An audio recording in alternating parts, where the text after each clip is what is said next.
So what is a capabilities deck? A capabilities deck is a really simple visual way to explain what it is you do, who you are, who you serve, how you make people's lives better, and what the process looks like in working with your company. Capabilities deck is a really great way to come up with a messaging and see how that turns into a marketing message. And it's also what can guide the direction of your web design. So I always suggest that you update your capabilities deck first, and from creating your capabilities deck, you create your website.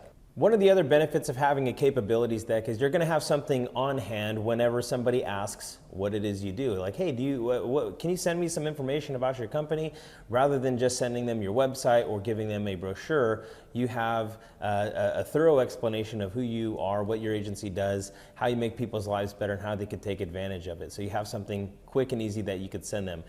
Instead of having an hour-long conversation or walking them through a presentation that takes a lot of time and effort, you can just send them a quick note with your capabilities deck. Now, one of the questions that people ask is, well, why should I even create a capabilities deck? Isn't that what my website is for? Like, I already have a website, or why don't I just go straight to designing my website? Well, your website is really just a list of a bunch of different pages, and there's all kinds of different routes that people can go in their journey through your website. Your capabilities deck is a systematic way of showing your users how you're the guide to their story, and you're showing it in a way that you want them to see it. So instead of them going all over the place and going from your homepage to the contact, then to the case studies, and then maybe hearing about you, and then going to the mission, and there's a million different types of journeys people could go through your website. Your capabilities deck allows you to walk them through your story, your way, and shows how you position yourself as a guide to them in their story. So now you know what a capabilities deck is and why you might need one. Now let's talk about how you actually create one. This video series comes with templates, and so one of the templates that you're going to see is our capabilities deck template. And I'm actually including two templates. One is the capabilities deck we first created when we repositioned our brand, and the other capabilities deck is the one that I'm currently using right now. And there is a difference in them, if it were up to me, I would just show you the one that we're using now, but I think it'd be fair to you to show you the one that I initially created when we started working with different types of clients. So you could see both, but if you were to emulate the style of one, it would be the one that is more recent, the one that I'm currently using. Very first step is an agency overview. So there's actually 4 parts to creating a capabilities deck, and the first part is to give an overview of your agency. So this is a little bit about you. This is where that writing good copy worksheet comes in handy. So the tagline and the value proposition, your elevator pitch, this is where those pieces come into play.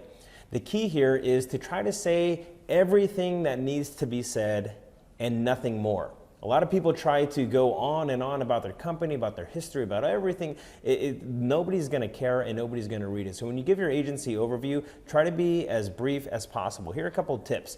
On the cover letter, on the very first page, just tell them who you are and what you do. Within one sentence, they should be able to tell you what you do. And so this is ours, Butler Branding. We help brands communicate the right message to the right people on the right channels through strategy, design, and marketing.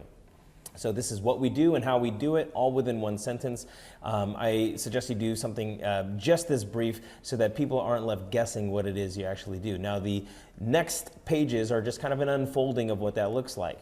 And again, when you do this, try to be as brief and concise as possible. If you could do it in one sentence, that would be preferred. The second part of this capabilities deck is the problem solution summary. So this is where that elevator pitch can come into play. Now our old elevator pitch was a little bit longer, and we still use some of that verbiage. I think it was something about, a lot of brands have great products and services, but they have a hard time communicating the right message or figuring out who they're targeting or how to develop a marketing strategy. What we do is we help them target the right people on the right channels. It was a little bit too long. And again, we still use that in some of our messaging, but this page right here shows the problem and solution summary in a very brief way.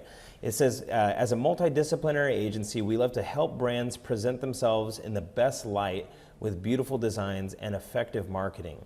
However, this is all a byproduct of our process. So we're introducing the problem by saying, hey, the brands we work with, they're probably not positioned they're not putting their best foot forward. They know that they have amazing products and services, but they're just not communicating that correctly.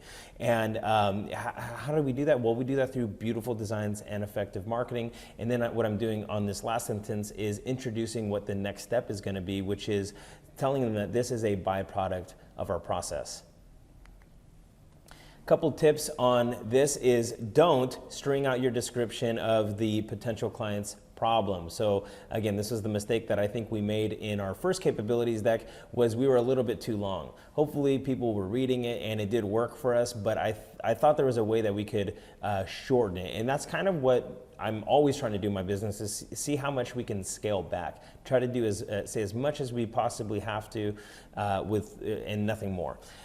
So that's a don't string it out, and do quickly position yourself as the guide to their solution. A great book on this subject is called Building a Story Brand by Donald Miller, and he talks about every story, whether you're watching a movie or you're reading a book, a novel, they follow a similar framework for how the story is going to be presented. They talk about a hero has a problem, and that hero meets a guide who gives them a plan and calls them to action, which leads to success. And the whole premise of Donald Miller's framework is that if you position yourself as the hero of your customer's story, then they're not really going to care. They want to be the hero of their own story, and so you have to position yourself as their guide. And so one of the things that you should do is position yourself as the guide to your customer's story in your capabilities deck. Okay, so the third part of your capabilities deck is to show your process. So part one is to show an overview of your agency. Part two is to give the problem solution summary. And now part three is show your process. What does it look like to get from A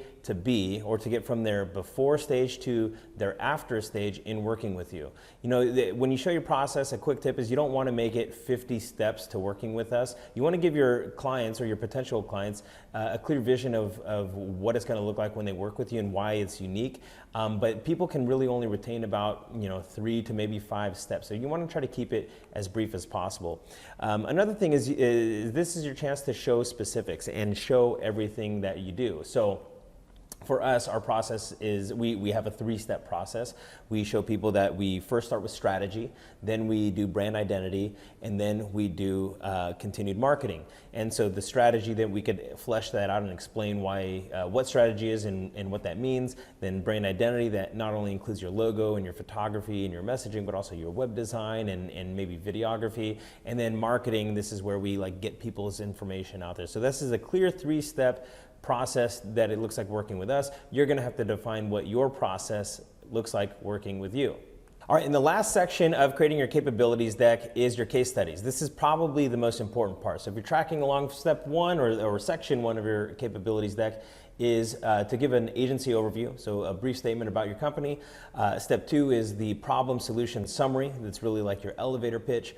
Section 3 is the process, how they go from the before to the after stage, what are the steps they follow in working with you. And then this last step, this is showing them how you've helped other companies just like them achieve the results that they're trying to achieve. Here are a couple of tips in creating your case studies. One is you want to include specifics as much as possible. So specifics is not only the services that you offered, but tell them a little bit about the company and what the end result was. This is a slide from one of the case studies that we've done on one of our clients called Camarena Health. And we've done all kinds of work for them, but on the website redesign portion of the case study, we're showing some numbers. And so we're showing that a 37.17% increase in users. We're showing that there's almost a 40% increase in new users.